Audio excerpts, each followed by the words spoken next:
You don't know what's out there. That's why I would go.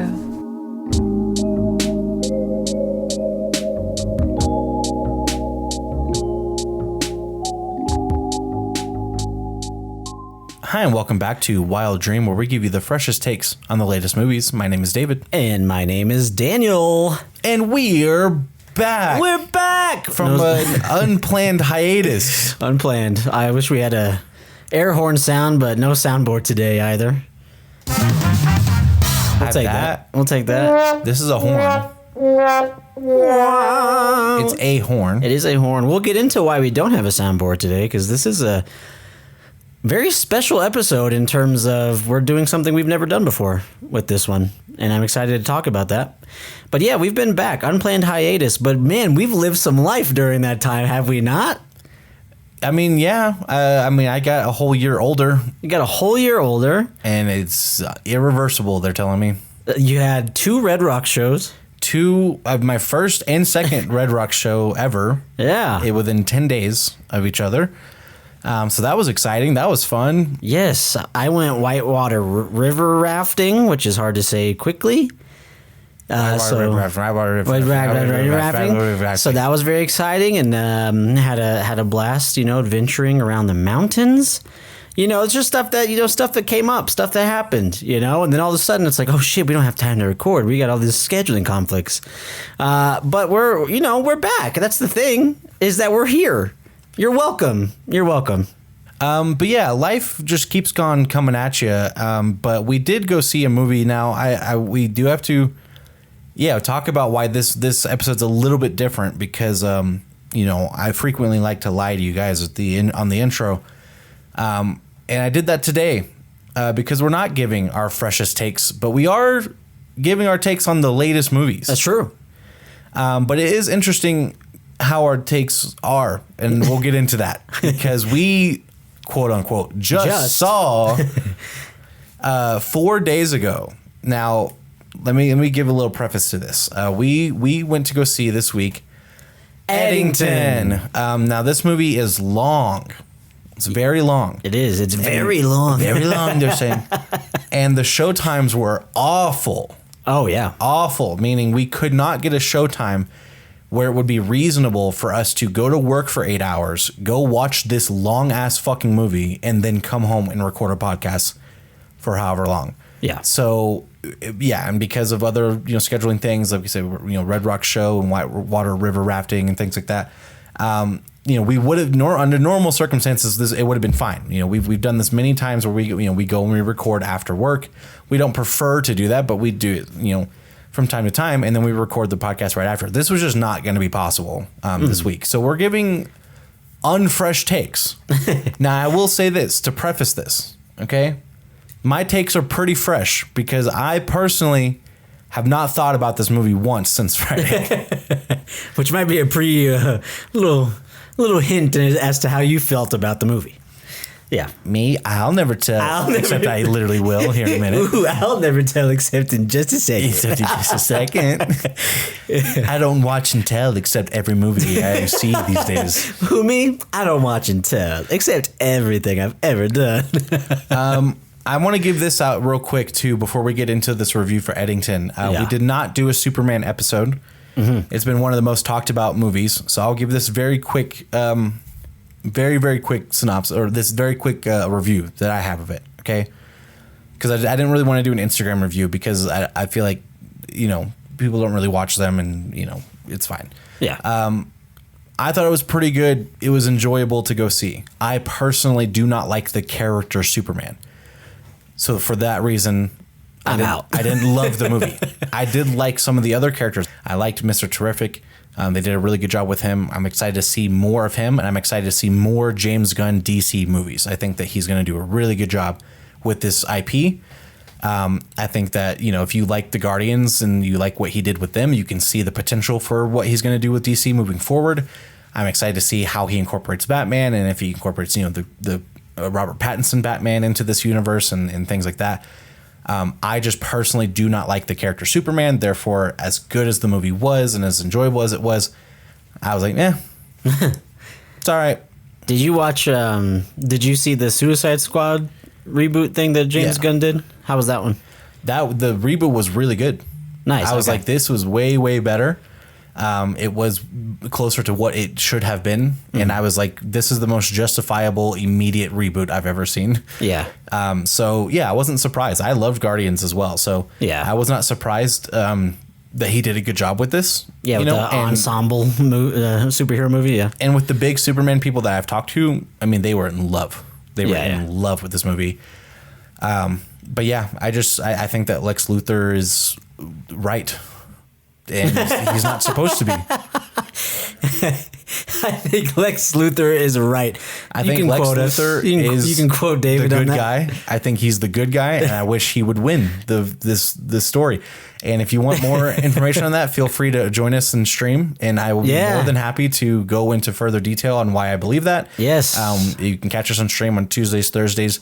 You can catch Daniel on Sundays, and every now and then I do retro streams. So if you see a streaming Wild Dream stream, feel free to ask me. I will provide more detail. But that's all I'm going to say about the Superman movie. That's right. Here's what I want from you guys. Pop in the stream, ask Dave for some more detailed information about his opinions on that. But I also would love to see some Wild Dream fan art of David saying Lex Luthor is right. And then go from there, wherever your mind goes. I would love to see it. Hell yeah. Thanks for that mini review, young Dave. Of course. Now. And thanks for seeing Superman so I didn't have to. Of course. And I saw it with Taylor too. She, pretty much the same thing. She enjoyed it. She said that she's excited to watch it again. Nice. So, okay. For what it's worth. For David Cornsweat? No, actually, she just really enjoyed the movie. Oh yeah, she's a Henry Cavill stan. She probably is not a fan. She was like, got it. She was like, he's not real Superman, but he was pretty good. He kind of looks like him in certain angles. So yeah, no, she's in love with Henry Cavill, so I get that. Fair. Okay. Eddington. Now this is the second Ari Aster movie that we've done on the podcast. We did Beau is Afraid. It's funny how we've only done his non-horror movies so far. True. He would be so perfect for, oh my God, the Spooktacular. I know. Yeah. But yes, this is his fourth movie with A24. He, obviously is the director and writer of Hereditary. He's the director and writer of Midsommar. He's the director and writer of Beau is Afraid, and he's the director and writer of this movie, Eddington. Okay. This was a movie. So if you don't to track the kind of progress of Ari Aster, I think is important to bring up. Hereditary being his first feature length movie with A24 that we were aware of, right? Being one of the best horror movies that's ever been made. He's skyrocketed into our brains as anything this guy does, we will watch. Yeah. Forever. Oh yeah. Then his next movie, Midsommar, I really liked. Not nearly as much as Hereditary. So we still take a dip. And I know you were even lower on Midsommar than I was. And then we get Beau is Afraid, which I personally liked less than Midsommar. And it wasn't a horror movie. So you kind of have to branch off of your thought process and not compare the two, whatever. It was a very interesting movie. It was a very creative movie. But it was also very, very long and needed to be edited down. Which was actually a theme of his trajectory. As he's gone on, he's had more and more stuff that needed to be edited down. Midsommar needed 30 minutes cut from it, right? Beau is Afraid needed an hour cut from it. Yeah. This movie needed an hour and a half cut from it. So, not a great trajectory, but it becomes one of these things where it's at what point, after Beau is Afraid, and this is my opinion, okay? After Beau is Afraid, which I didn't dislike, but I did not love. I was not excited to return to it, and I haven't seen it since. I wasn't super excited about this movie. It was on, our anticipated movies list, for the year, because it's Ari Aster. But I was not going into this movie thinking this is going to be a fantastic movie. This is going to be a great movie, because I'm Midsommar was worse than Hereditary. Beau is Afraid was worse than Midsommar. If the trajectory keeps going, this movie's going to be even worse. And then we saw the trailer. Okay. And we learned that this is a COVID movie. A movie about COVID. So that brings my anticipation going into the theater even lower. Yes. Okay.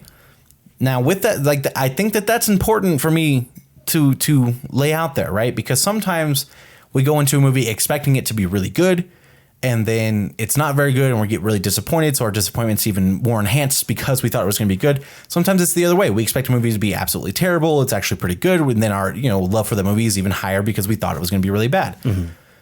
This is a movie where I was like, went in like middle of the road and I came out middle of the road. Yeah. And that's where I'm kind of at, like still thinking about this movie. I was like, this is an extremely average movie. And for a good chunk of it, and it's one of those things where it's like, it's an average movie because some of it is horrifically bad and some of it is really, really good. And then it just averages out for me. Yeah. Especially average. Especially in just its general entertainment. It's like, there's a lot of this where it's just like, I'm fucking bored. And, I agree. I think that this is very mid, this movie. I think it is his worst movie. And I don't know. I don't know. I'm not like soured on him. I'm not soured on him. I still think that he's just a very talented filmmaker, but I'm just a little curious of what to do now. If that makes sense. Like, I'm like, what happens now? Does he need someone else to write a script for him? That's okay. Does he need that's where I'm at. Does he need an editor that will tell him no? He needs a co-writer minimum. Mm-hmm. Like, and I think this one was co-written. That's what's so sad about it is I'm like, I feel like the story needs to be taken out of his hands at this point. And he needs to direct someone else's script. And that's sad to say. And obviously it's not really A24's thing. They right. So many of their movies are written and directed by the same person. That's kind of their thing, right? Yeah. They're like the hipster's dream studio because they're like, then I get to write and direct my own film, you know? But when I was in film school, I will say this. When I was in film school, the later classes where we are literally making short films every single week, like every week to 2 weeks, we were tasked with writing, casting, directing, editing a short film and shooting as well. In those courses, our professor forbade us from writing and directing any of the things that we did. So whoever wrote the script was not allowed to direct it, and vice versa. Mm-hmm. So, it was a really good learning opportunity because it did force us to have to conceptualize someone else's ideas, into our directing. And then it also forced us to write a script and have to, like the phrase that we were always told is don't be married to the script, never get married to your script. Like that was the thing that we were always was drilled into our brain. It was like whatever you wrote down, the director's going to change it, and whoever edits it is going to change it. Like, don't be married to whatever you wrote because it's going to change so much, like throughout the process of making a movie. Mm-hmm.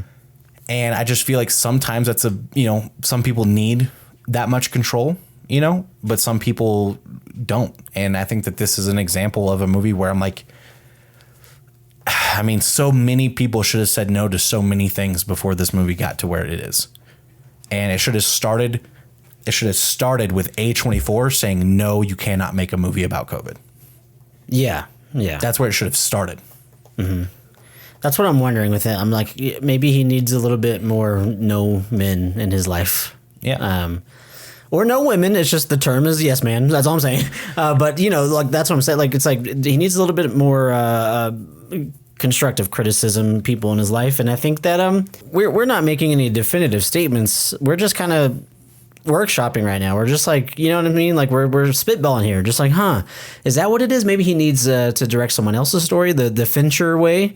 Maybe he, like you said, needs maybe he needs an editor who tells him no and is like, nah, this is mine. Not you have no, you only have a limited amount of say, or whatever. I don't know. I'd be curious to see what it is because I'm not. Neither of us are at all against writer-directors. That shit, shit rules. But it's just this trend that we're seeing with this specific guy. It's like Ari Aster is just. It's this weird slope, I guess, however you look at it. I mean, I think I actually like Beau is Afraid more than Midsummer, but still, it's just this. But at the same time, like you said, it's like I haven't been excited to return to Beau is Afraid. Like I am excited to watch it again, but I will be skipping a portion of that movie, right? That 3-hour movie, because it's just like, dude, this is way too. You got to trim this down. Right. Sheesh. So I don't know. It's kind of interesting. Yeah. And then the whole Eddington dilemma is like, yeah, like step one. Hey, I'm thinking about doing this movie. Okay, cool. So it takes place during COVID. So it's like No, get rid of that. Get rid of that. No. Get rid of that. Write it without that. Write it without that. Get rid of that. That's number one. And if you cannot write it without that, then go somewhere else. And every studio needs to say no until he realizes that nobody wants that.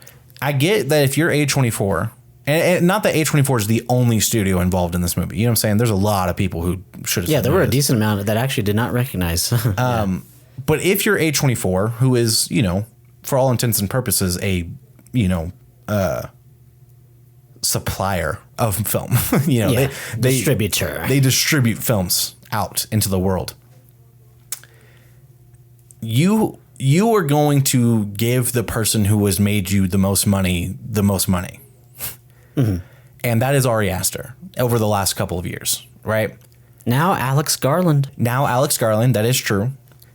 But yeah, Ari Aster has been up there for a long time. So obviously you're going to have to give him this much money. And I don't think this movie is going to bomb. I don't think it has bombed, in the box office. I mean, we'll probably learn more about that in part 2, even though we rarely ever talk about financials on this podcast because that's not what this podcast is about. Mm-hmm.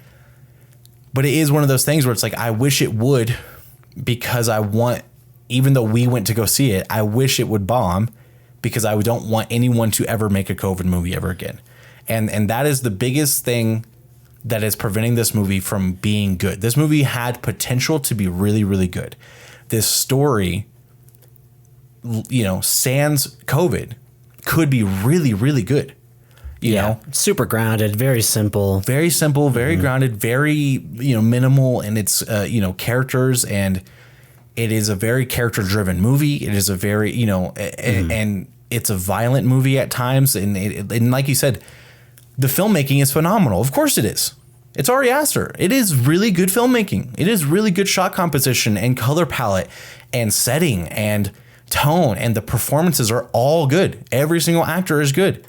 And, the eccentricities of the movie are really good. The, stylization of it is really good. And there are like little things that are kind of creepy and make you uncomfortable the way that he does, like, better than anyone, Yeah. So there's a lot that you can love about this movie, a lot of Ari Asterisms in this movie that are really good, but I don't fucking care because it takes place during COVID. Like, that is going to ruin any chance this movie has of being good. Mm-hmm. Like, and this movie at best can be all right in my mind. I'm like, the best I can give this movie, if this was a perfect movie, still written in this context, the best it could ever be is all right, because it takes place during COVID, and movies that take place during COVID were bad in 2022. Yeah, and in 2025 they're fucking awful. Awful. It's just unbelievably late. Okay, and it was never wanted or needed. I think that's like. Obviously, I can't.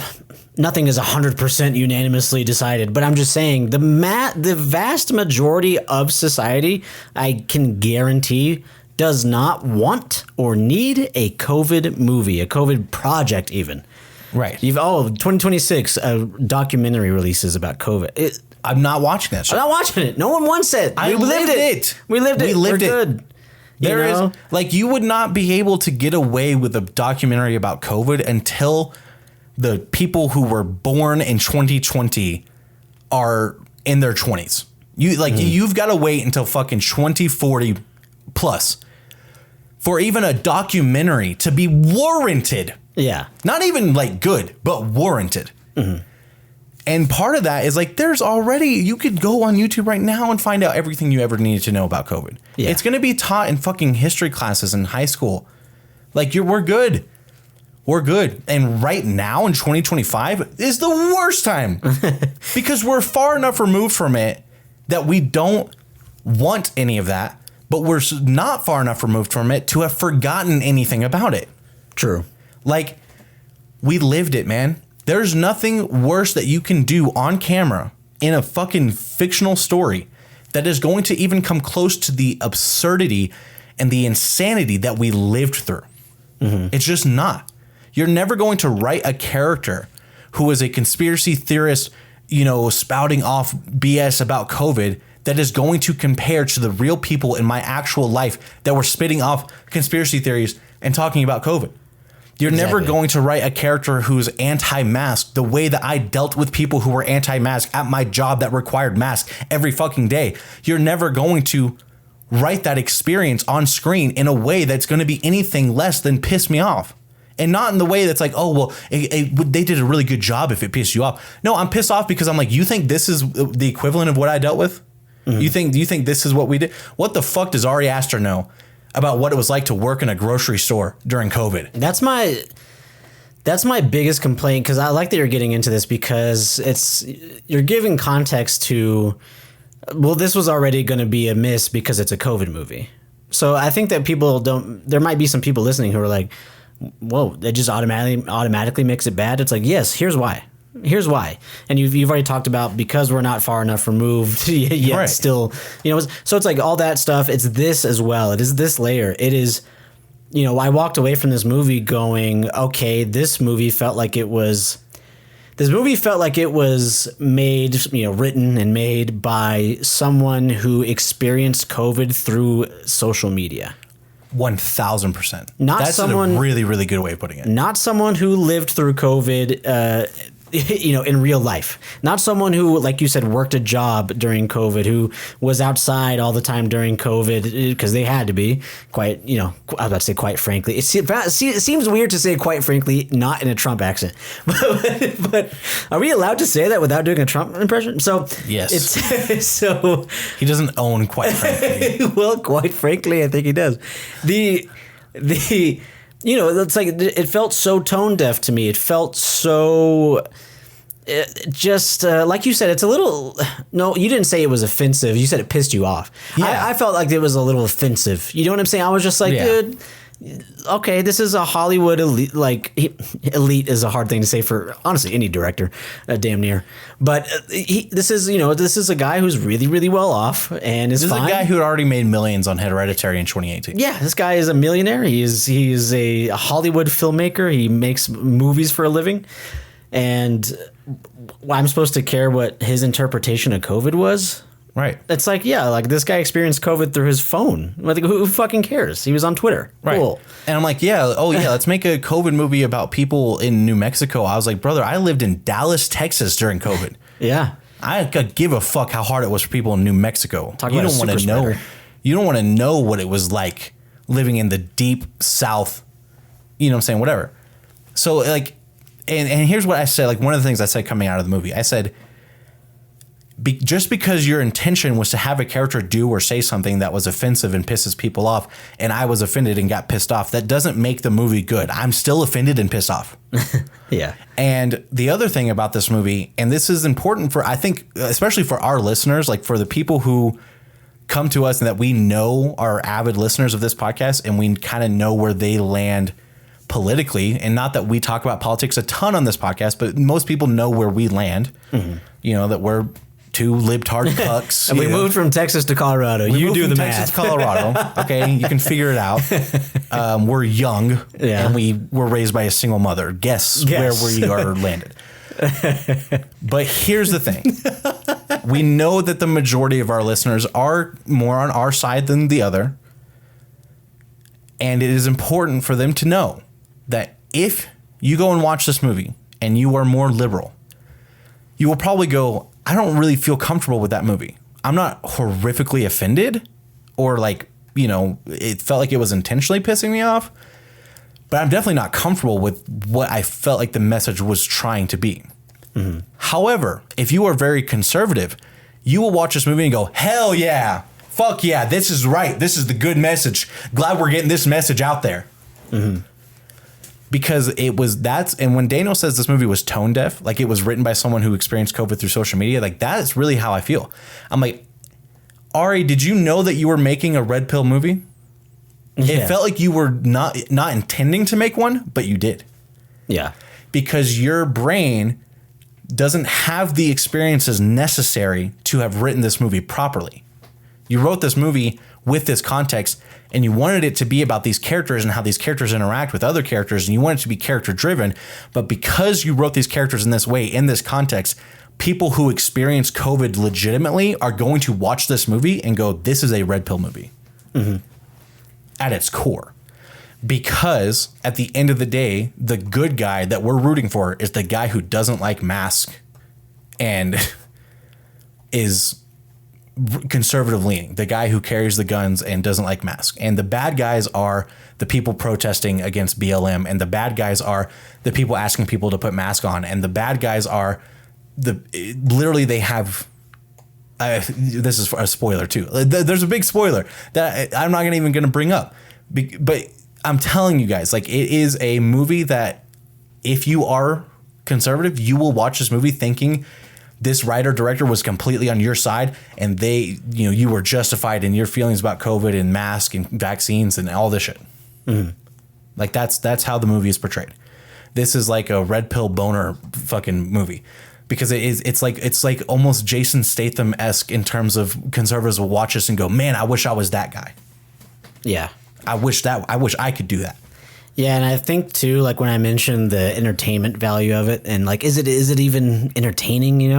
Which it is to, overall it is. Yes, I just thought one of the most telling things about it was, to give a little bit of context, I in my personal life was without internet the day that we went to go see this movie. So I asked my roommate, and one of my best friends in life, I was like, hey, you should come see the movie with us. We don't have any internet. What else you got better to do? And he's like, oh yeah, true. So he saw this movie with us. Now, Brent, I'm not going to air his life and trauma out here, but he was very affected by COVID and did lose loved ones to COVID, right?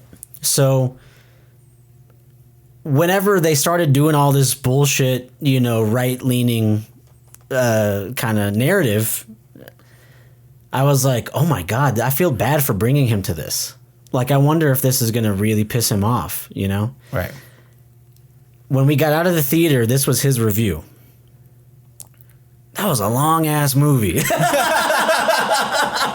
That was pretty much all he had to say. He was like, that was What's crazy is that was long. where I felt bad. Coming out of the movie, I was like, oh my God, we did not tell Brent how fucking long this movie was going into it. Yeah. But I just love, it's like there was all this stuff that he could have been really easily just like, oh, I don't like this, blah, blah.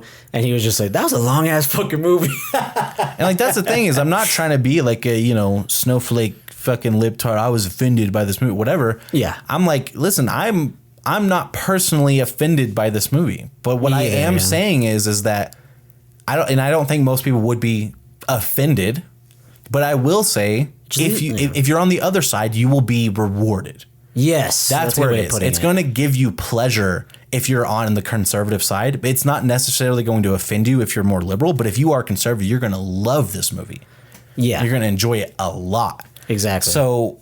And was that the intention? I don't know, but that is uncomfortable. That's what I was like, being uncomfortable. Yeah, there's like a girl in our theater behind us who's like laughing at every jab at liberal ideals and thoughts, and like clapped at the end of the movie. Clapped at the end. This is what's going to happen. Yeah. Like this girl thinks this movie is the same as Sound of Freedom.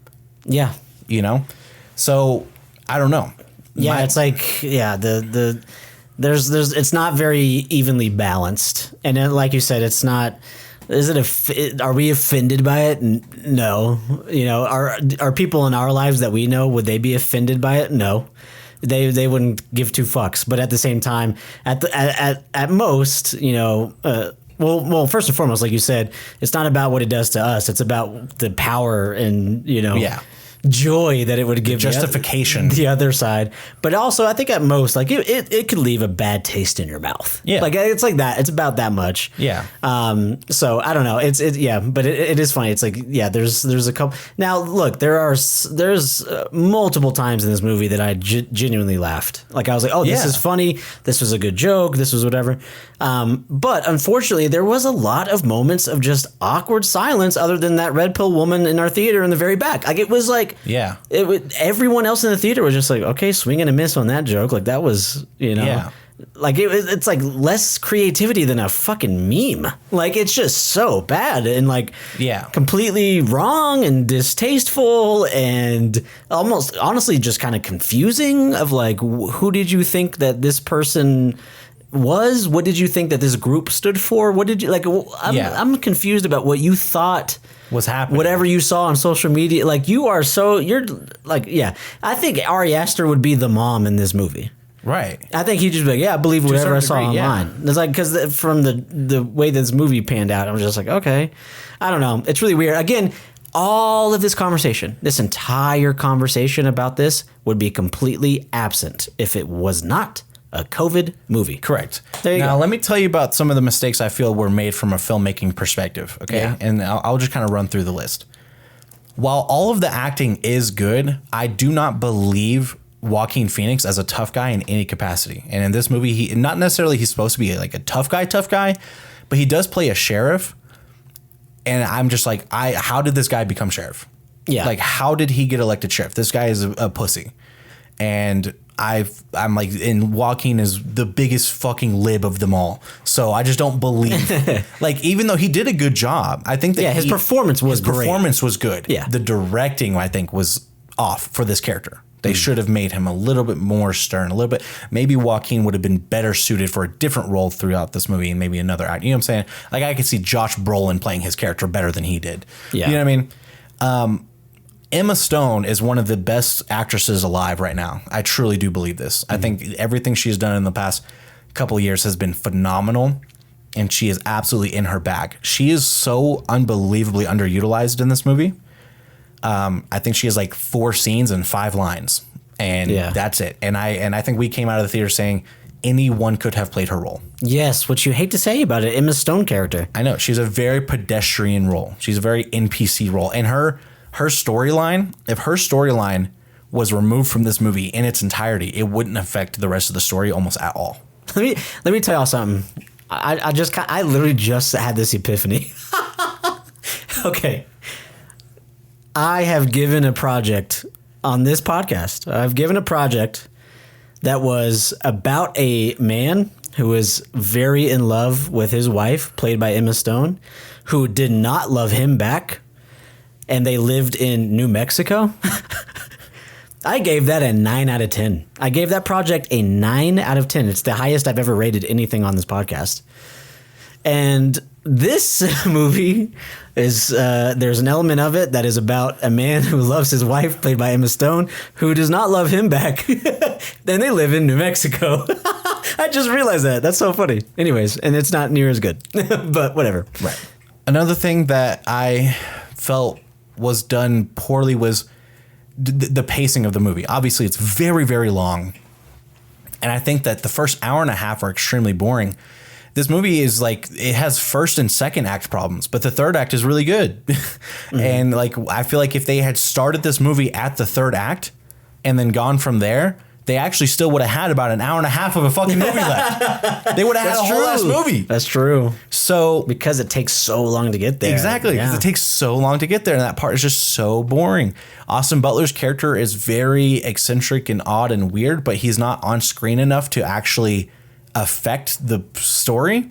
True. So his whole plot line, his whole story, his whole everything is just like irrelevant because it's 1% of a fucking 3-hour movie. And it's just like, if it was more fleshed out, I could see it being, my thing is, I was like, Emma Stone's story with Austin Butler, that's its own movie. You can make a whole movie separate about that, and it would be like better on its own than incorporated into this weird ass fucking story.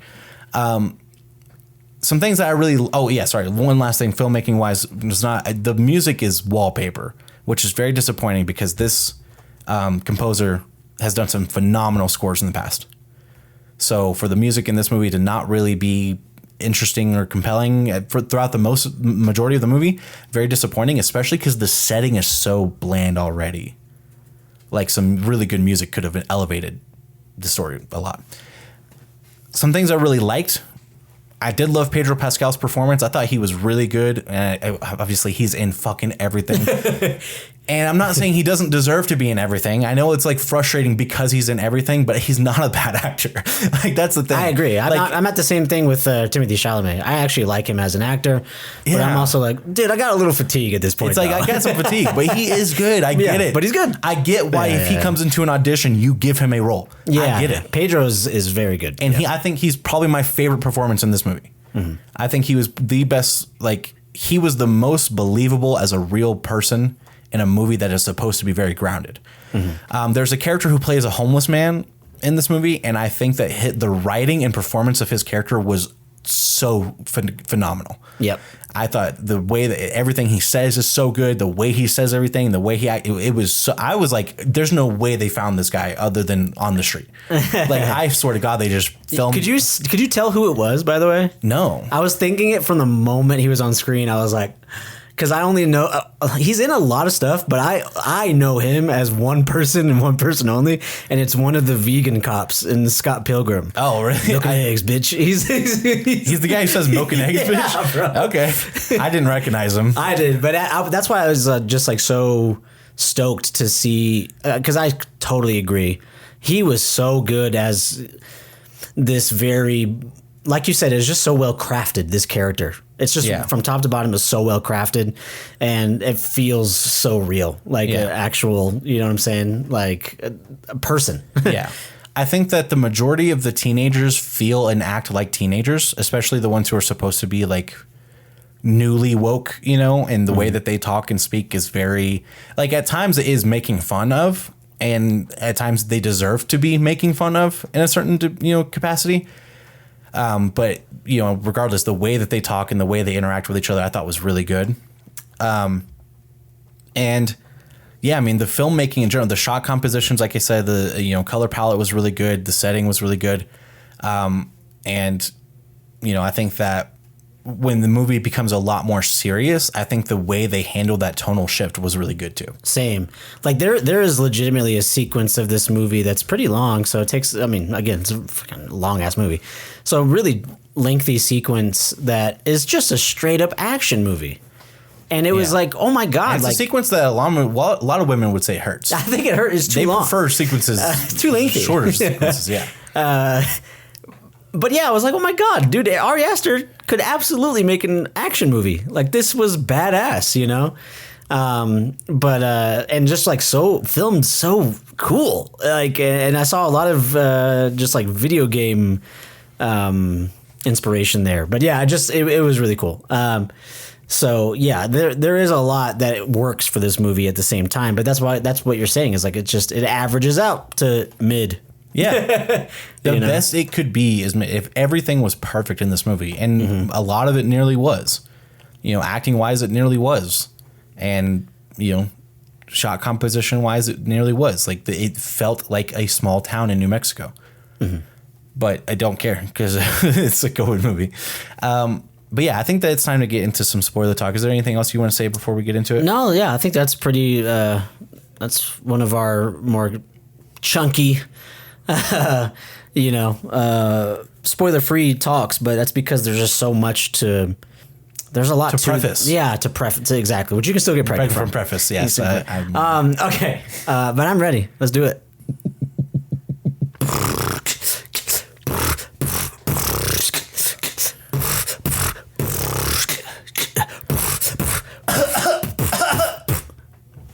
Spoiler alert. Eddington rundown starting now. This is the one about billboards. No. It's Eddington.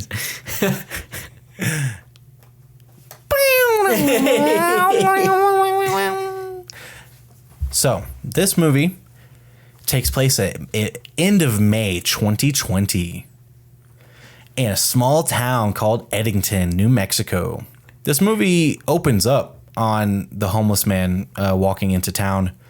I feel like this guy is kind of like a metaphor for the whole, movie. He's like this string that kind of connects each, plot piece dot by dot until you get to the inciting incident of the story, which, by the way, is an hour and a half into the movie. Yeah. Which I'm excited to talk about now that we're in spoiler talk about how we would have structured this movie. Yes. Always one of my favorite things we do on the pod. Because we always bitch about movies, but usually we also give some pitches on how we would have written it or restructured it. So we're not just like, I don't know, fix it. Yeah. We're not that kind of podcast. That's right. Okay.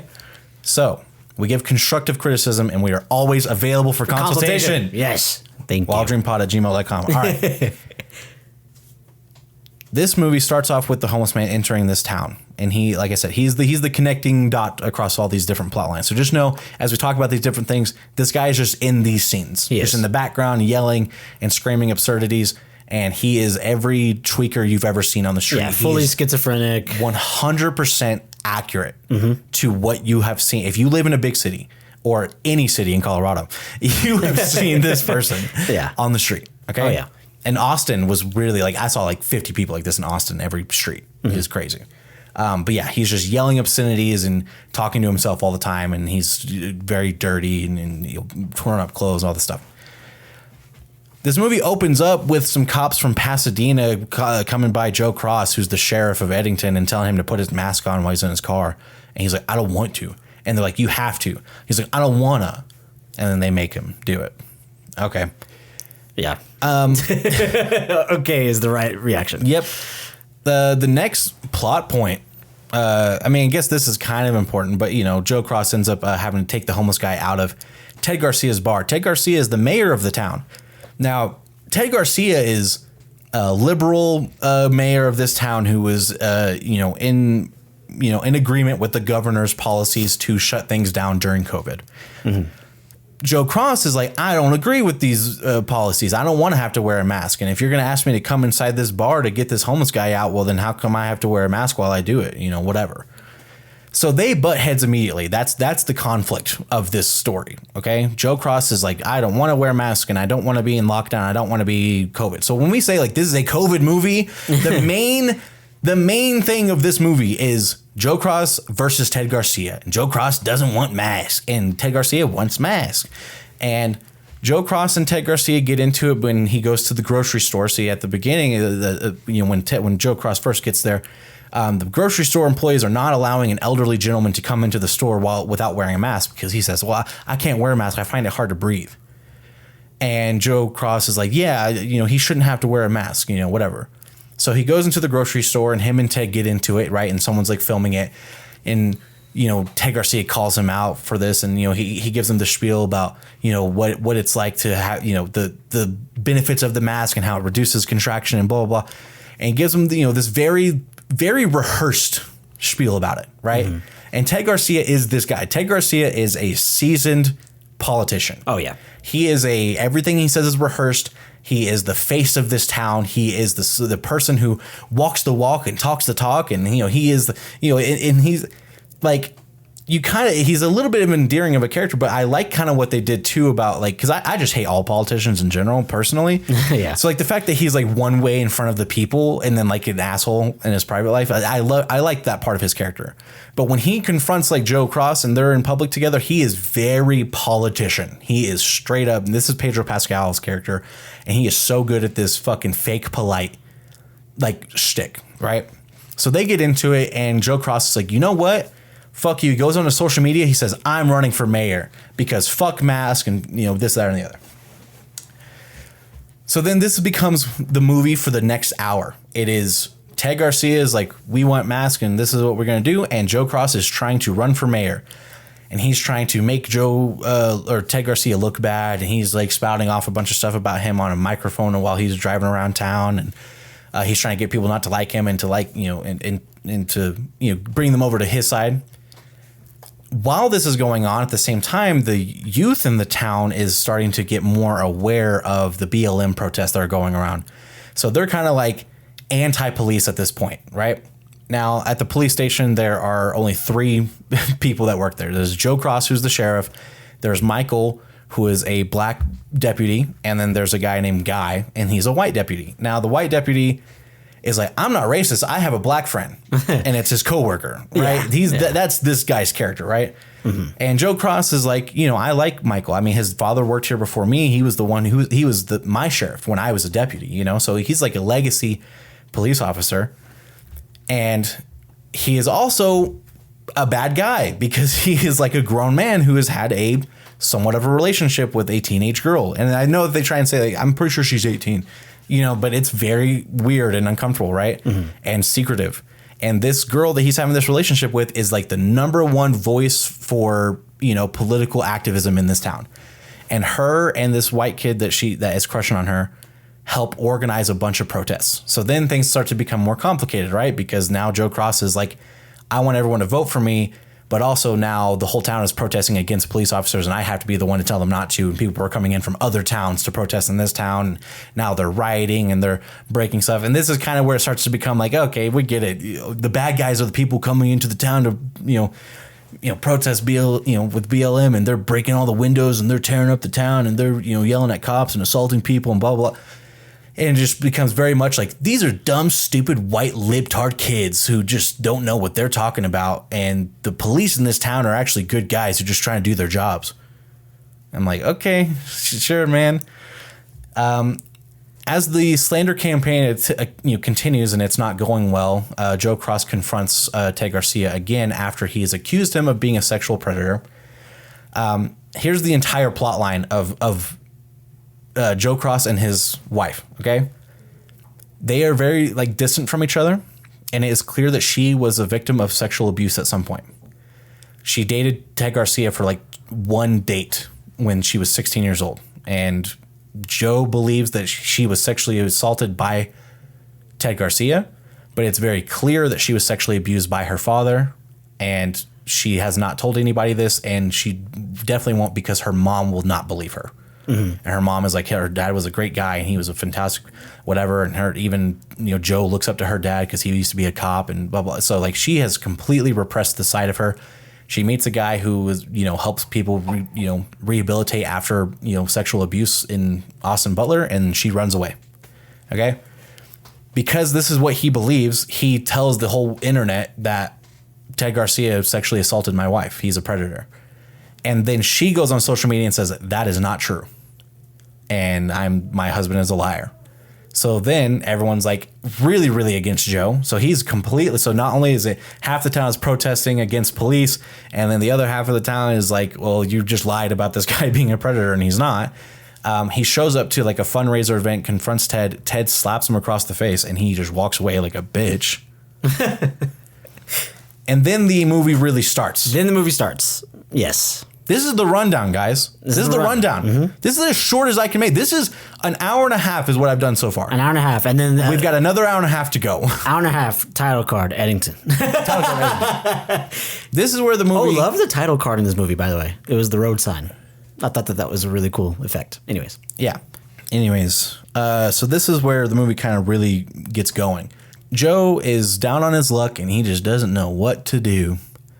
But he is at his wit's end. He's been slapped in the face by his mortal enemy. He's been ridiculed by the members of the town. He's not being backed up by his deputies, and the people of the town who are against the protests are also against him because he's allowing this to happen. So everyone is against him. His wife has left him, and he's walking through town and he sees the homeless guy in the bar. And he has broken into the bar. This is Ted Garcia's bar, by the way. He owns it, right? And he's just behind the bar, just drinking all of the alcohol and then throwing it on the ground. And Joe pulls out his gun and shoots him. This is his, he is completely broken mentally. And I think that this is the catalyst of, what this homeless man has represented since he's entered this town. That he is here to cause chaos. And he is here to break Joe mentally. He's like the representation of Joe's mental health.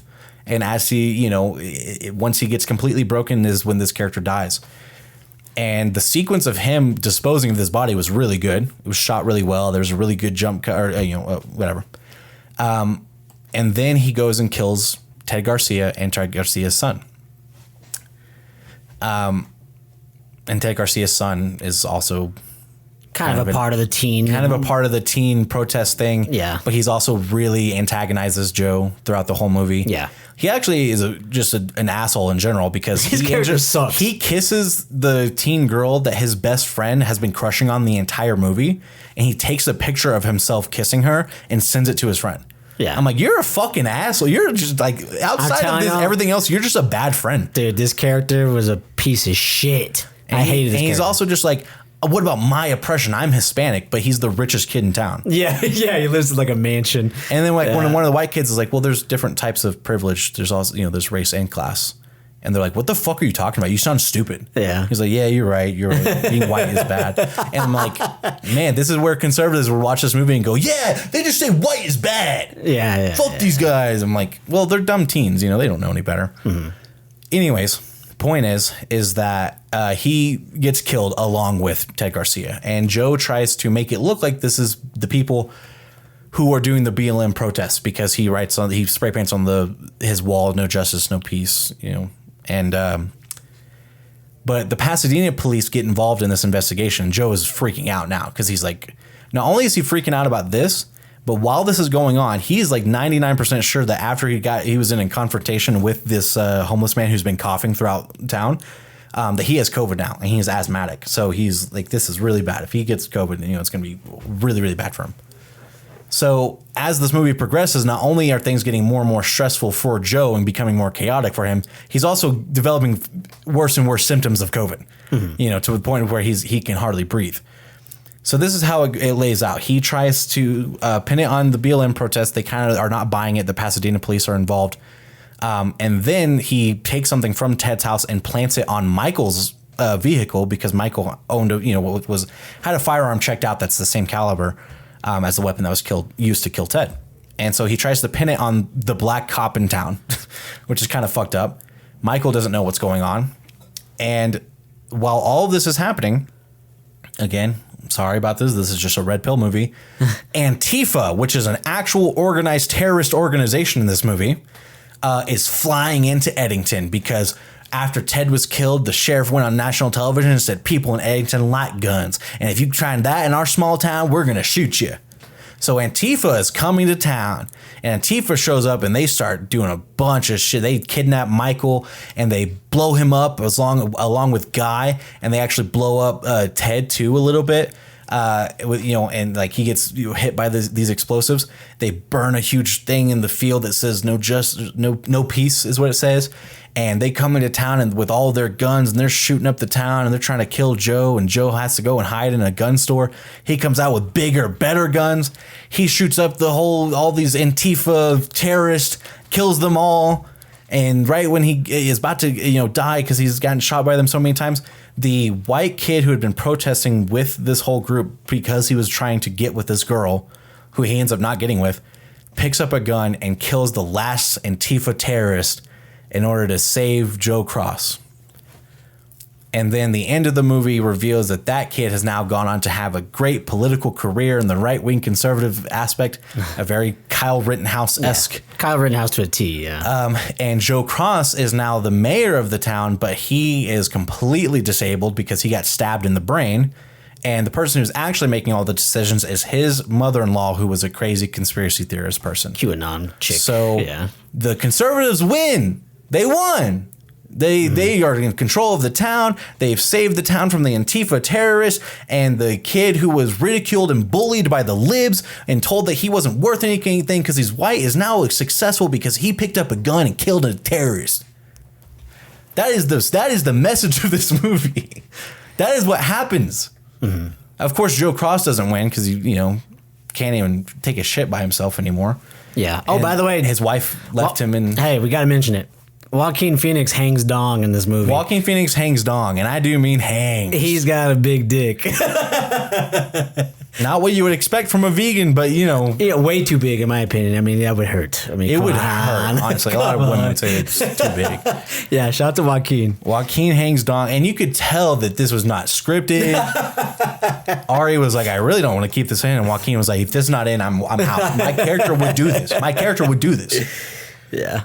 He's method. He's a method actor. So, Joaquin is permanently paralyzed in order to play this role accurately. But yeah, the last shot. So throughout the movie too, like Joaquin had made it clear that he wanted to start a family with Emma Stone's character. And she didn't want to because she's still recovering from her trauma. And at the end of the movie, he sees a video of Austin Butler giving a speech, and he's now with Emma Stone, and Emma Stone is pregnant. And he starts crying. And that's the end of the movie. Yeah. Actually, there's one more shot. Yeah, there's the last shot is it's a very Hereditary-esque shot because it keeps zooming out until it looks like a miniature. But the very last shot is of this. We haven't even mentioned this, but there's this looming thing in the background of this movie that is how the movie starts and ends, which is this massive corporation called like Magic Gold Corp or something like that. That is an AI research and development center. So it's a system software processing to make your services for your exponential growth in business expertise be even more serviceable to the quality of the services you provide through AI integration and expertise for your clients. Nice. That's actually really that I felt like I was scrolling through LinkedIn. Very accurate. But yeah, that's the last shot. So I think that the last shot is of this company, and it did end up getting built, and that's what the company that his mother-in-law runs now. And it was like, oh, we all hate Ted Garcia because he's brought this company here. Yeah, but then as soon as he becomes mayor, he brings the company there. So Yeah, so the message is kind of all politicians are bad in a way. Yeah, like they're the kind of message, I guess. I don't want to lean too hard into giving this movie like it was trying to say this, because I'm not exactly sure what it was trying to say at points, and that's the problem. But I did like the idea of this being a theme of, hey, this was in the background the whole time. We were watching human beings on a real human level, and the movie started and ended with this big, massive corporation getting exactly what it fucking wanted, because it will always win in the end. Right. No matter what any of the people on the ground do. Despite all these people fighting about this, that, or the other, at the end of the day, this billionaire corporation got what they wanted. They got what they wanted. And I think that that's like a very pessimistic yet accurate viewpoint, and that is how every story seems to end. Yeah, and Joe Cross throughout the movie is like, well, I'm not trying to win mayor for me. I'm trying to win it for the people of Eddington to save them. But then at the end of the movie, he's living in a mansion, just like Ted Garcia was. Funny enough, against his will. He's bound to he's completely disabled. He's bound to a powered wheelchair and everything. So it's like he's. And so he's just his mother-in-law's puppet. And I did kind of like the humor, too, that she can now talk his ear off and he cannot leave. Right. He just has to sit and listen to her conspiracy theory crazy. Yeah, it's a wild situation. So I did like that kind of viewpoint, and I just kind of assumed that the only other than when they're completely cloaked in all black, the only thing we see of this Antifa terrorist group, is them on the plane ride to New Mexico. It's a really quick shot just from the back of the plane to the front. But it's clear that they have an unbelievable amount of resources and wealth. Yeah. So I just kind of assumed they were hired guns by Gold Magic Corp or whatever, to just get rid of everybody so that they can do what they wanted in the town, which they ended up getting anyways. I don't know. I don't know if I'm drawing dots that aren't there or connecting dots that aren't there, but I don't know. It's just interesting that this whole corporation is just such a background thing for it starts on that and ends on that, but for the majority of the movie, it's in the background, Right. But that's how it is. That's what, they just loom, and they're like, okay, cool, we're going to get what we want. So, right. It's kind of sad, but also a reflection of reality. But yeah. Yeah, But everything else was just so not reflection of reality. It was a parody of reality. It was, again, it's like this felt like a movie written by someone who experienced COVID through social media on their phone. And like there's even shots of like him scrolling through Instagram, and it's like, oh, Blackout Tuesday or whatever it was. Yeah. When it was like post a black square on your Instagram in solidarity with Black Lives Matter. It's like, okay, I remember that. Whoa, yeah, it's like it's the same complaint we have with Y2K, and it's like, hey, let's go get us some hit clips and drink some Surge, and it's like, yeah, I remember that.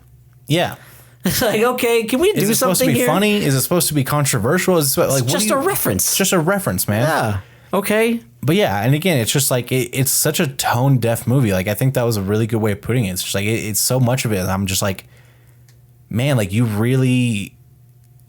Like, I get that the point of this is to only show people on the extreme ends of things, right? Mm-hmm. And yeah, we do know some, really intense and annoying liberals and some really intense and annoying conservatives. And this movie really only shows those two sides. But at the same time, it's just like, because we're telling the story through the eyes of this Joe Cross character, it's like, I'm not saying that the movie was intentionally trying to make him the good guy who wins, but it's just like if you were watching this movie and you're conservative, you're going to go, man, I wish I could be the one who comes out with an M16 and blows off all the fucking Antifa terrorists away, bro. Because of blah, blah. It's like, yeah, like you're going to give those people a fucking boner just thinking about it, And when you show all of the kids who are liberal in this movie are so liberal that they're just like spouting off bullshit like, I believe in this, but my whiteness determines that I don't even get to say this, and we should abolish the idea of whiteness in general, and all white people should be, shut up and never do anything ever again, and being white is bad. It's like, yeah, you're gonna, and then you have like the dad character who, calls out his son for that, and uses the R word on him and it's gonna make people go, yeah, hell yeah, that dad is right, bro. He's raising him right. It's like, yeah, of course you're gonna like, you're only showing that side of things for that, particular group of people. And if you're watching this movie, you go, fuck those people. They're annoying as fuck. And I'm like, well, that's, is that the message you're trying to put out there? It's like, hey, man, people who protested against, police brutality, especially against minority groups, those were all bad, annoying, stupid people. Mm-hmm. Like, that's all you showed in the movie. So is that what you were trying to do? You know what I mean? Yeah. And, anyways, it was a weird, left an uncomfortable taste in my mouth. And my biggest thing about this movie is I'm just like, the first question that you need to ask is, can this movie be told without the context of COVID? And the answer is yes. And by the way, the answer is always yes. These are, from now until forever. So here was mine and Daniel's pitch. Yes. Okay, for this movie. This is the rework. Here we go. This movie starts with Ted Garcia being killed. That's the most interesting part of this movie. So let's start there. Okay? You could still use this concept of this mixed media, because they do this mixed media about like, social media posts and, what people are doing online, text messages and threads and things like that, while also, showing this real life. Where you tell this story about two rival competing, political rivals, right? And whether you want to make the movie political or not, whatever. But you could remove it from COVID entirely. Movie starts with a sheriff who is running for mayor against a mayor when the mayor is now dead. And especially if you do not reveal to us at the beginning of the movie that the person who killed him is the sheriff. Mm-hmm. Then you have on your hands a really compelling political drama that is also a murder mystery. Yeah. And throughout the movie, we are having more and more information revealed to us where even we do not know what's going on. What we do know is who had motive, who had opportunity and things like that. And we honestly can understand, the deep political ties that are involved in all of these things. And you can still show the protesting that was going on in town. You can still show the press conference where he says, come to this town and we're going to shoot you. And you can still have all of these things.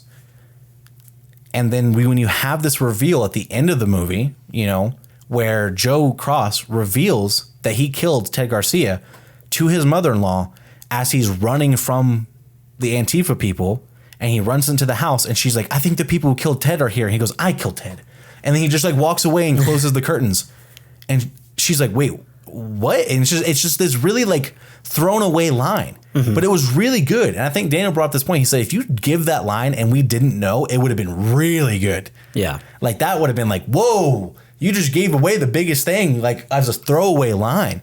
And if they had shown like that was the revealed even to the audience of who killed Ted Garcia, that would have been like, oh my God, like I had no idea you had set all this stuff up. I actually thought it was Michael for a minute and, you know, whatever. And it's like, they even have this thing about like the handwriting expert. They keep mentioning the handwriting and mentioning the handwriting. And then they have where he says no justice, no peace. He writes his E's to look like threes, like reverse threes. And then a Pasadena police officer sees on a whiteboard where he wrote like slogan ideas, you know, whatever. And the three, you know, the E looks like a 3. So then the Pasadena police officer sees it and then they zoom in on it and they hold on it for a second. So the audience has no way of connecting the dots themselves. Yeah. And then the Pasadena police officer runs away. And so we're like, okay, well, he's realized it too, you know, whatever. Yeah, that kind of clue reveal or whatever, if it was done in a more subtle way and was done because we did not, in a way that we didn't already know it was Joe. Yeah. That would have been awesome. That would have been like, that would have got your heart racing a little bit. Yeah. And be like, oh my God, especially it was Joe? if they like showed it in that office and we still think it could be Michael and we didn't know who wrote that on the board. Exactly. But then later we saw like a social media post where they're coming up with slogan ideas. Maybe he's live streaming it and he's like, oh, slogan ideas. Yeah. Help me come up with slogans, you know, whatever. And it's like, oh shit, it was him. He was the one who wrote it. You know, like way later in the movie, like it would be like the really good reveal. And you could still have these deep political conversations and this, you know, ideology and the, you know, two extreme sides. You could still do all of that shit. And you can do it without the context of COVID, you know? And I'm like, you guys already mentioned in this movie that at one point in time, this, you know, deputy's office, you know, this sheriff's office had to get rid of officers because of police brutality. And whether they were fired or relocated, but that's something that had happened in the history of the sheriff's office, right? So you don't need the context of 2020 to have people protesting against the sheriff's office. You can just do that. Like people can protest whenever they want. Yeah. And it wouldn't be like, well, that's really unrealistic for people to protest police brutality. I wouldn't do that. I wouldn't be like, that only ever happened in 2020, never again. It was only for George Floyd, and that's it. That was the only person who was ever murdered by police brutality. Yes, and during 2020 was the only time we ever protested that, ever. Very, very sadly, there's protests every single day, like because it's an ongoing issue and has been for a long time. So it's like, yeah, that's not out of the realm of possibility to have protests. Yeah, you can absolutely make this movie easily without COVID. It should have been made without COVID. It should have. Like that's the biggest point. You could even have this. You could even have the homeless character in this movie. You could even have this homeless character in this movie in the scene where Joe is getting called out on social media with the out of context footage of him wrestling the homeless guy to the ground, being like, look at how violent this police officer is, whatever. And you could have that context, and you could even have him kill the homeless guy after he's killed Joe and them. And you know what I'm saying? Like you could do all of that. Yeah. In this movie without the context of COVID, and it would be a way better movie and better time, better use pace, of the time, better, yeah. And it would have been every single step of the movie gives me more information that makes me more interested in the movie instead of me having all the information and all the other characters are getting the information, not me. I already have it, so then I'm just waiting to see what happens. Yeah, you know, so it would be more engaging as well. That's our pitch, but that's not what this movie did. That's our pitch. They spent an hour and a half on this guy doesn't like masks and this guy does like masks. And the guy who doesn't like masks kind of has a point. Yeah. Yeah. I'm like, what the fuck are we doing, man? No one wanted this COVID movie, but we definitely didn't want a fucking red pill COVID movie. Yeah, it's funny. I wouldn't say, so there's another movie example of this where it's very similar in terms of it's not, hey, fuck you, libs, but it is, hey, the right wings might get a hold of this movie and champion it. Right. But I think it's less of right wing and just more of incels a little bit. But it's funny that the last movie I can remember that did this was Joker. Right. Which is also Joaquin Phoenix. Why is Joaquin Phoenix, who is unbelievably liberal, by the way? Oh, yeah. Use his fucking Oscar speech to say we shouldn't eat meat. Yeah. Because it's destroying the planet and it's a cruel and inhumane. Yeah, like he's very forward thinking. Like he's the biggest very fucking open-minded. there is. Yeah, very open-minded individual, very sweet, caring guy who cares about the planet and Earth and animals. Anyways, it's just funny that this guy has now been in 2 movies that are, have this potential to just get championed by the wrong people. Because I remember I saw Joker in theaters as well, and I remember thinking that was not a bad movie. Same thing as this, like it's not a shitty movie. But I remember a scene in the Joker where he's like talking to Robert De Niro.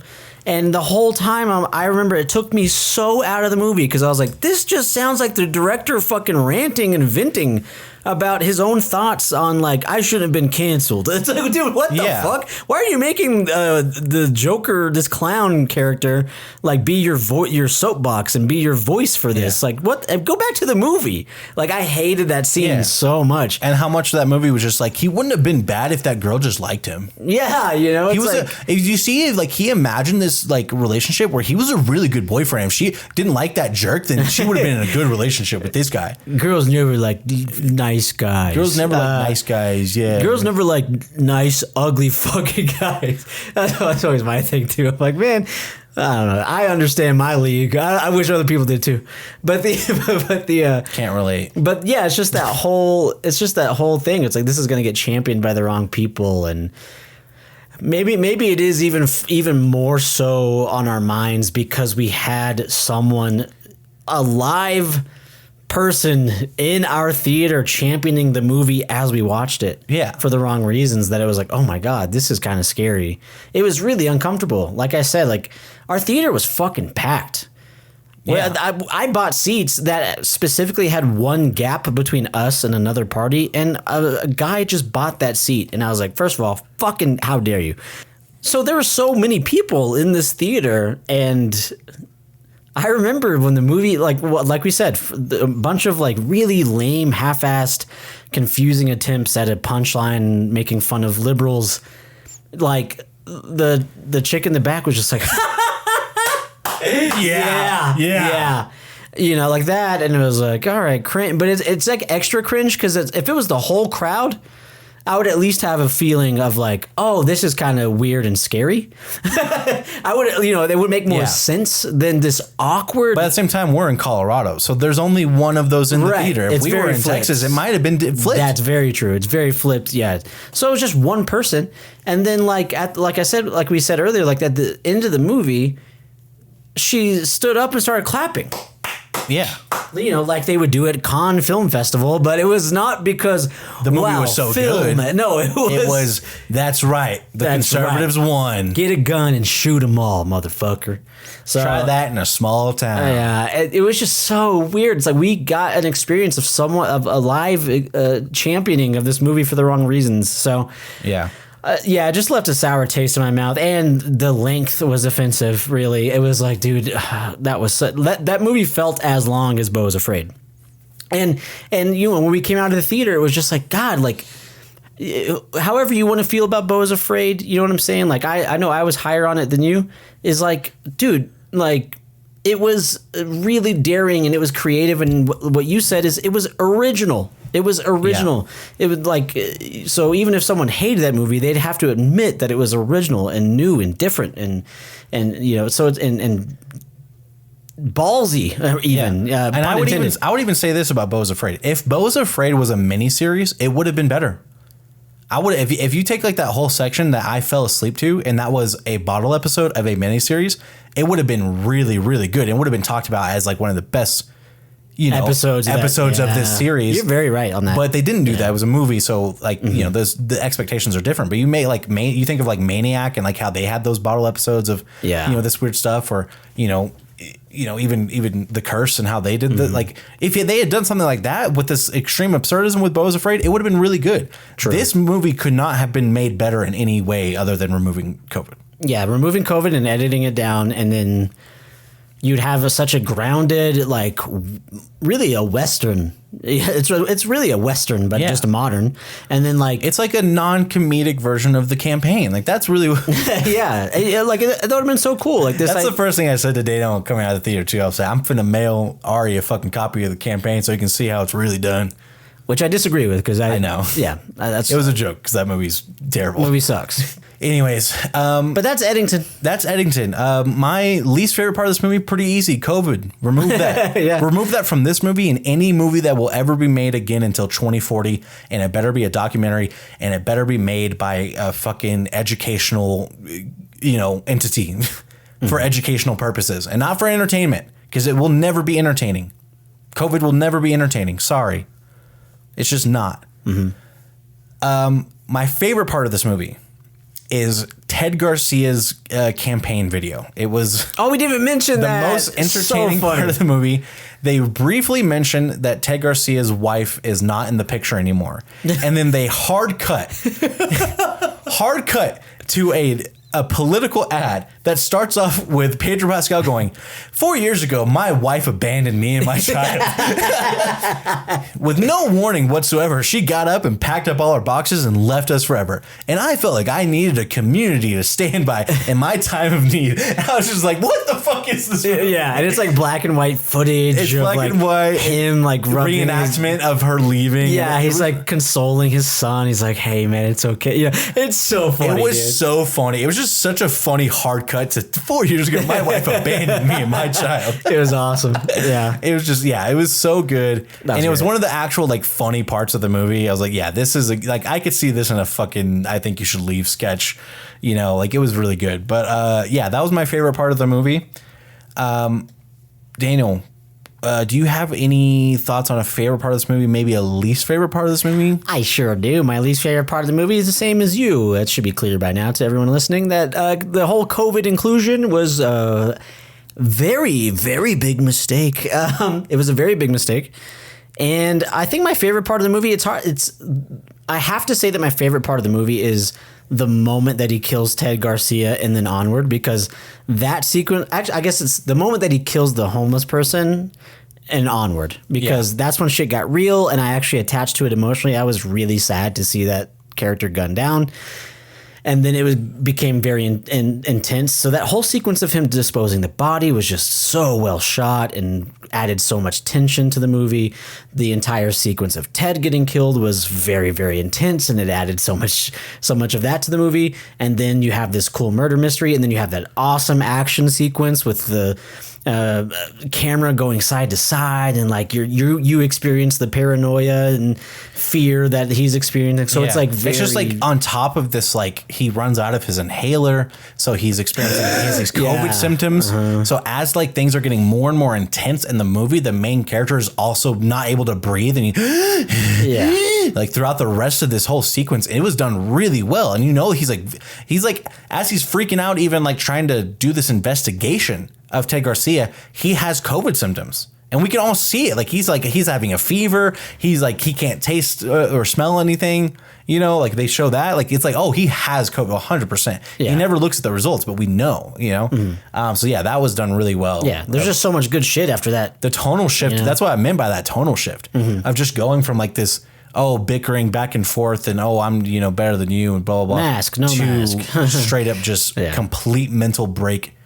Bang, and the way he shoots Ted Garcia is the way he is feeling mentally, and that is just nothing.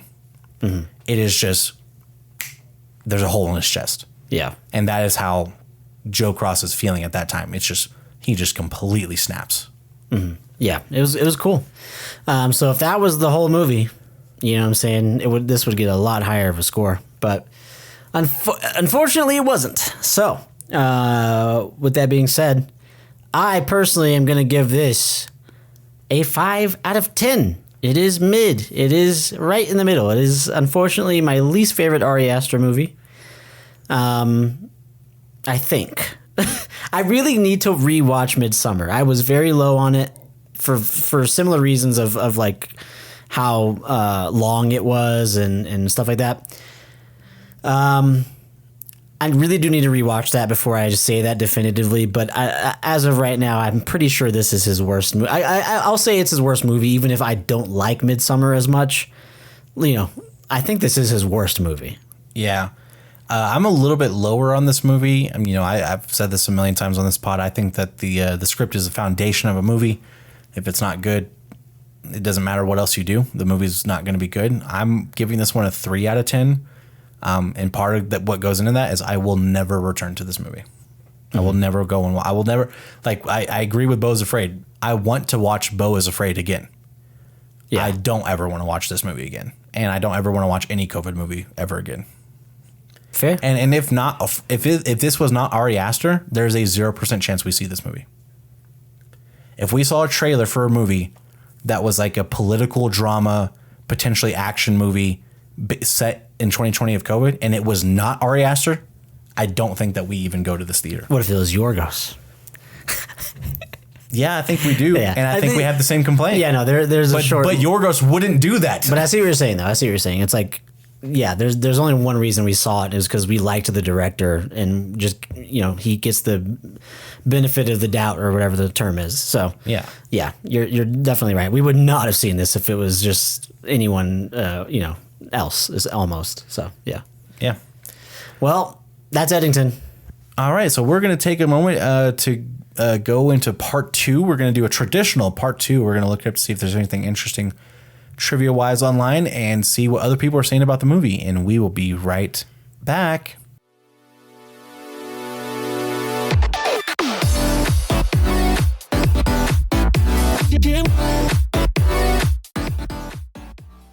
And we are back for part 2 of the podcast. Now I will say this. Say it. Okay, we said. Oh, by the way. You know what? After party. After party, I'm glad you're here because you're going to want to hear this. Okay. After party, stick around because I know how much you love to hear about and talk about film financials. Yeah. Now, budgeting for a movie is very important. I know the after party famously enjoys numbers and financials and data. Love data. Now, I will say this right off the bat. IMDb, every film crew in the world right now, if you're listening, hire one person on this staff whose only job is to write interesting IMDb trivia. Please, for the love of fucking God. Either IMDb needs to remove the trivia section. They need to make it exclusive to people who worked on the movie and no individual contributors ever again. Mm-hmm.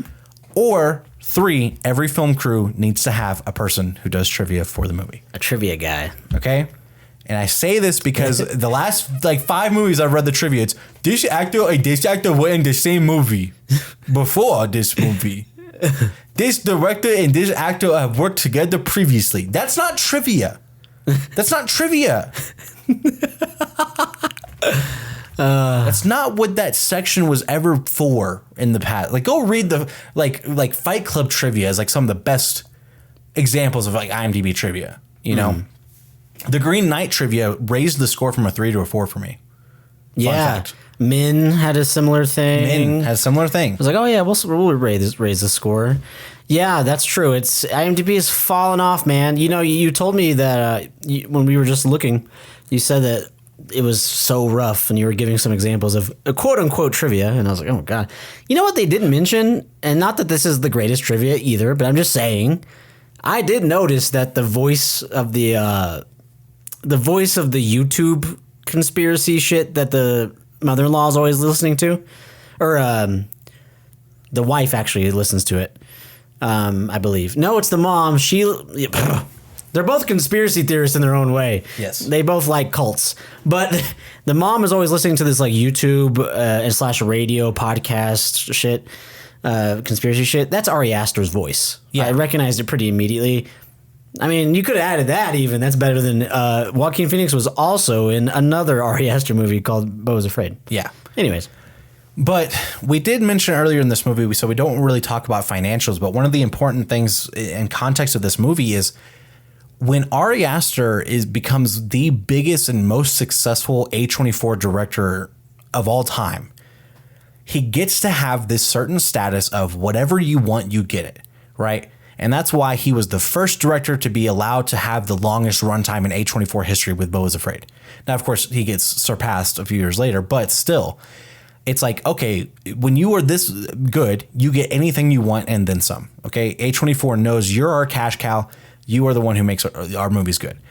But here's the thing about A24 fans. They're not going to blow every fucking director. They may blow movies, but not necessarily every director. And I kind of like that about, the snobby film critics to a certain degree.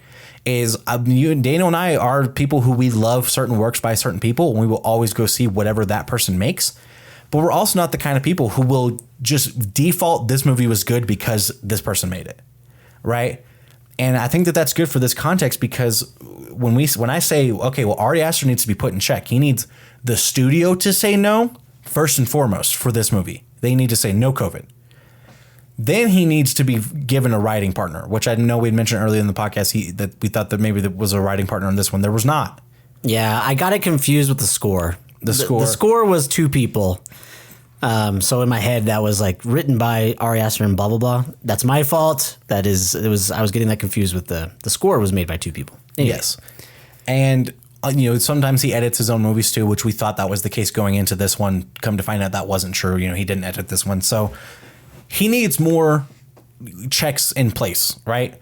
And this is my opinion, right? But here are the facts, all right? Here are the numbers. You guys ready for this? Why do we say he's the most successful A24 director? Well, Hereditary was an estimated budget of $10 million.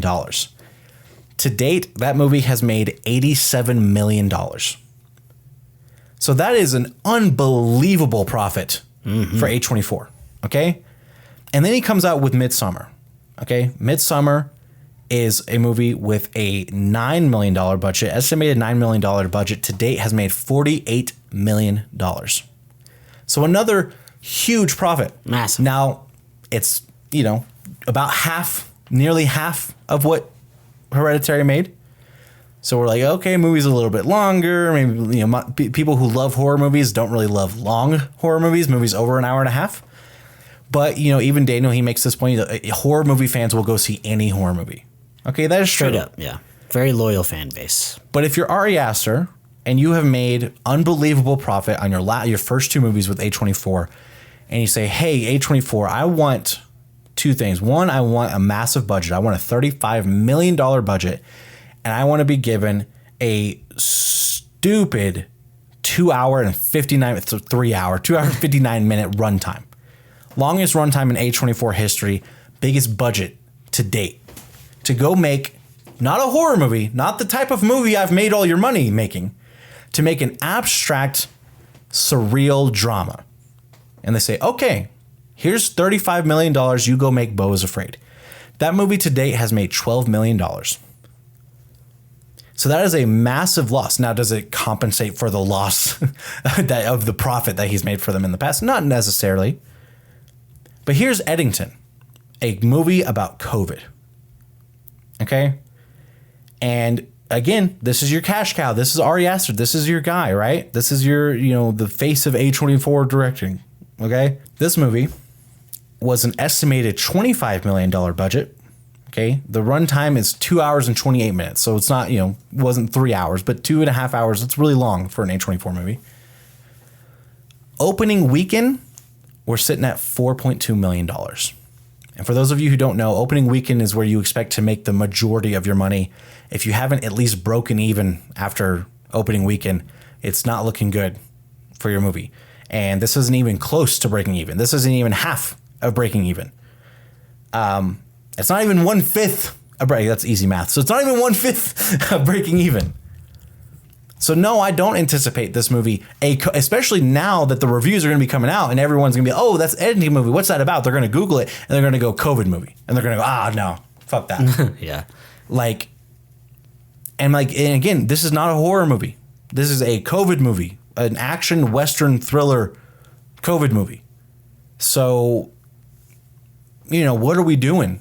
At this point, do we just say, hey, let's hire a new up and coming horror writer and have him write a movie, and Ari Aster can go direct that horror movie and get him back in his element and say, hey, what can you do with $10 million again? Because you haven't made us back our money on your last 2 movies. Like, and I'm saying, if you are the kind of director who can write and direct movies that are better and better every single time and are really, really good every time, and you always make a profit on your movies because you're so good, that makes you A, genius, and B, one of the greatest directors of all time. Mm-hmm. Like, we even have directors who are some of the greatest directors of all time who haven't done that, you know? But even like you look at Christopher Nolan and you look at how many people are in his creative team. Like, you know what I'm saying? Like, when you look at what he does, it's like there are so many people he works with in his creative team and his cinematographers and his writing teams and things like that that heavily contribute to what he does, right? And so you have to have respect for how much these people know they can get better with these teams around them. Yeah. You know, Edgar Wright is another guy. Edgar Wright always talks about his team. Every interview, he talks about his cinematographers that he works with and the writers and, you know, the people on set that he works with that make him laugh. And he's like, oh, let's incorporate that, and how much he trusts his actors to you know, ad lib and things like that add so much to his movies.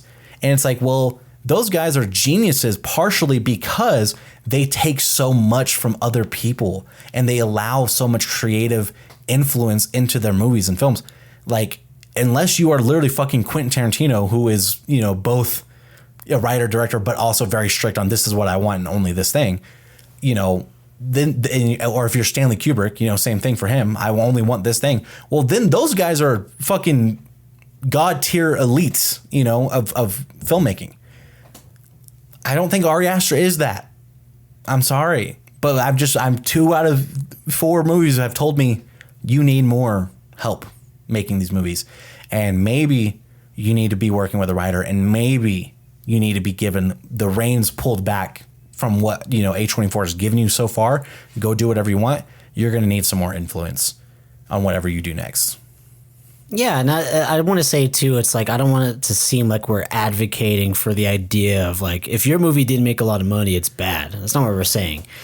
Like, this is very clearly a specific situation that we're going over because it's interesting what we brought up and how it reflects in the data itself.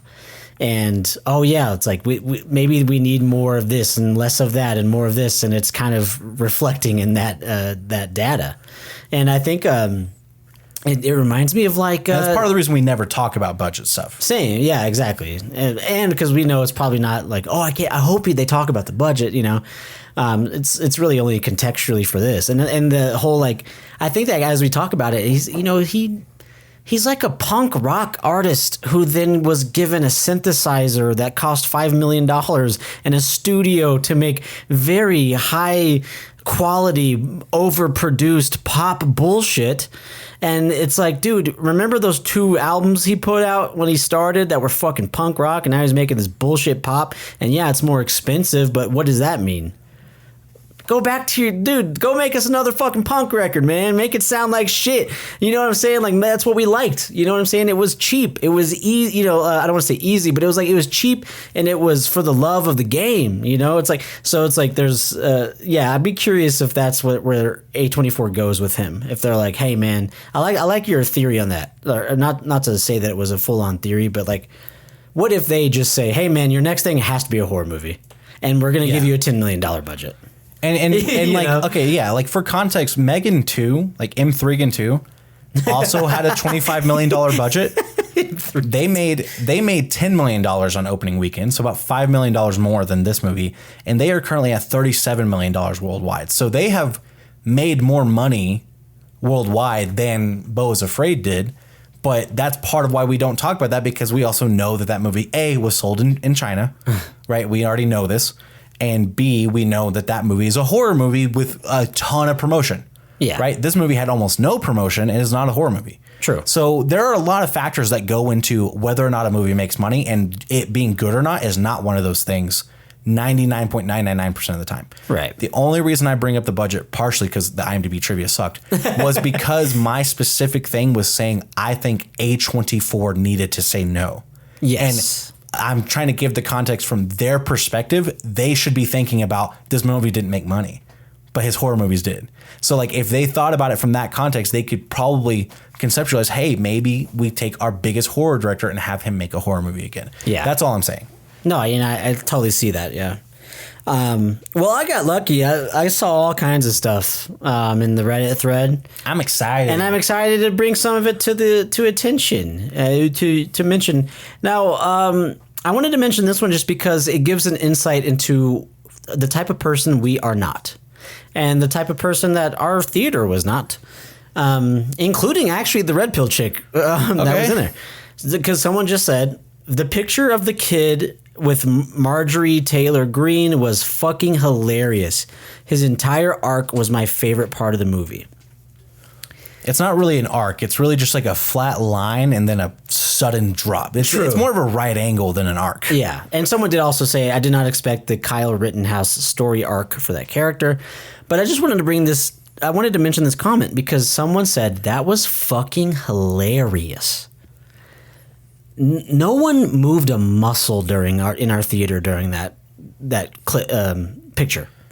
That whole video, they wanted it to be so funny. Yeah. And it's being shown to him sideways, but it's a vertical video. Yeah. Fuck, that's hilarious. Yeah, she's like that. So it's just a picture of this. Yeah, boomer humor. Picture of this kid with Marjorie Taylor Greene, the one that was previously just trying to Black Lives Matter his way into some pussy, and that's truly his character for the majority of the movie. Yeah, and no one even twitched at that. No one laughed. No one. It was just like silence, awkward silence. But this guy said that was fucking hilarious. Okay. So there are people that exist like that. They think that there are people that thought that was so funny. So there are going to be people that connect to this movie, unlike us. This one is actually a pretty decent discussion that I really like. It says, I read this quotation from Ari. So Ari said this in a Vulture article, which, by the way, hey, IMDb, add this to your trivia. But Ari said in a Vulture article, sure, on one side you have people who are hypocritical and annoying and maybe less sincere than they purport to be. And on another side, you have people who are ruining and destroying lives. So it's this idea of, hey, as much as we want to laugh at liberals who don't, preach what they teach, essentially, like, how bad is that they're annoying and a little cringe? How bad is that? Like, there are people who are ruining lives. Now, it's an interesting quote because that's not what I walked out of this movie feeling like, right? So there's someone replies and they said, I don't see how you can come away from this film thinking that it presents both sides as equal. Yes, it highlights the division by showing us both sides, and people on both sides are flawed, but to massively different degrees. There's only one character who's actually killing a political rival and his minor child. No matter how annoying the local woke teens are, they are not engaging in cold-blooded murder. So they seem to kind of think that the movie wasn't trying to say anything about, I didn't think that the movie was trying to portray Joe as a good guy, right? As like a hero, to any degree. Yeah. And I don't think he was. I do think you could see how other people could latch onto that and perceive it that way. Yeah. On the other side, which is what we were saying at the beginning. Which is why, some of the follow-up comments to this I wanted to mention because I kind of like the way that this person put it. So they're saying, hey, I don't know how you could come away from this thinking that it presented both sides as equal and this and that. Someone kind of was saying like, hey, here's why I think that they wanted you to cheer for Joe. They said, well, I think it's because the last 30 minutes are that person being hunted, mutilated, and exploited by corporate America. So it's clear that the movie wants you to root for him after he has murdered Pascal and his son. Someone said, well, I don't think that that's the intended read. It might be your read, but I don't think that there's textual support for that being Aster's read, which I don't like that argument at all. Like, who cares about textual support? What did the movie say? Also, who cares about Aster's read of the movie? He made the movie. He released it. It's ours now. It's ours now, exactly. The irony in the ending is that Cross got none of what he wanted, and he's in a worse position than when he started. So then that person responded and just clarified their wording and said, maybe they want us to pity him is more accurate. And I think that's like a decently accurate and fair read. Yeah. Maybe they didn't want us to root for Cross, but they definitely wanted us to feel bad for him at a certain point in the movie. Yeah, he was just a normal guy just trying to do good, and he took it too far. Yeah. So kind of interesting discussion. But to get a little bit more fun with this, I got those out of the way. Someone did say in a joking way here, I'm starting to think that smartphones are actually making us less connected. Smartphones, more like dumb phones. Hey, there we go. Now that's a bar. Guys, phone is bad? This one says, listen up, liberals. My wife left me. Pretty funny. And then the last thing I wanted to mention, I love this comment thread. Someone said, Joaquin Phoenix must really like playing unstable men with relationship issues. So everyone's connecting the same dots that we have connected in this podcast. So I think so. It's funny to see that. Someone replied to that. They said, Emma Stone seems to like playing emotionally distant artists who don't want to sleep with their husband. And then someone replied to that and said, Pedro Pascal seems to like playing roles in movies. Very accurate. It is funny how Joaquin Phoenix cannot get his significant other to stay with him in a movie, even when they are programmed technology to be his personal. That's true. Technology. Yeah. Even he gets cheated on in Her. Even in Her, he can't. That's tough, man. Phenomenal movie. Well, he's gonna have no issues after they see the dong in this one, baby. Hey, next movie's gonna be Joaquin getting every woman. I'm telling you. Where's that comment thread? How bad of a husband do you need to be for your wife to not want to fuck you with your huge cock? But also, how massive is Austin Butler's cock that she was like, I'm done with Joaquin. Good point. One time after. No, I'll tell you what it was. Austin Butler's cock was average because his hair. Joaquin's too big. That's right. That's true. Makes sense. Yeah, I'm all for it. Yeah. That has been Eddington, guys. I mean, there's a lot to read into it, man. There is a lot to read into it. And I get what people are, the argument about, oh, well, they're just annoying. And I'm like, I get that. Like, I do not feel personally offended by this movie. And I do think that the bad guys in this movie are bad. But I think that there are people out there who, when they see people do bad shit, they don't think that that shit's bad. When they see people killing people or, like killing a homeless person and then killing a political rival and, pinning it on the only black guy in town, they're not going to see that as bad. We will. Mm-hmm. But they will see making fun of liberals as really, really funny and really like they're really the bad people. Yeah. And so there are going to there is an interpretation of this movie where Joe is the good guy, and that is dangerous and scary. And I'm like, this is not a good time in political climate history, and especially putting a movie in the context of COVID where there were very clear fucking lines to be like, there were bad people on both sides. Yeah. There were some annoying and bad people on both sides. Yeah. I'm like, cool, man. You're giving ammunition to the bad people, and they don't care. They don't care that the bad guy is bad. They won't see it that way. Mm-hmm. So, just a very tone deaf movie. Like we said, it's very tone deaf. You thought, oh, well, we'll make fun of annoying liberals too. I'm like, yeah, who loves making fun of annoying liberals? Conservative people. Who does not see that person then killing people as a bad thing? Conservative people. Mm-hmm. So you're then just giving them a perfect movie for them. Yeah. That's what you've done. Yeah, I mean, like you said, there's a lot of conversation to be had about it. There's a lot of viewpoints. There's going to be so many different reads on this movie, I feel like. So I would love to hear all of your guys' takes on this movie. I want to hear what y'all have to say. And it's really easy to do that. All you got to do is hit us up on social media. We can be found at Wild Dream Pod on Instagram and TikTok. We are at Wild Dream Stream on Twitch, YouTube, TikTok, and Instagram.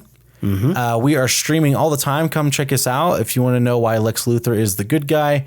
and why Joe Cross is the good guy, and why Sound of Freedom is the movie of the year. Just kidding. Come and ask us about it. I'm more than happy to talk about it. But until next time, we love you. We kiss you. Good night. Good night.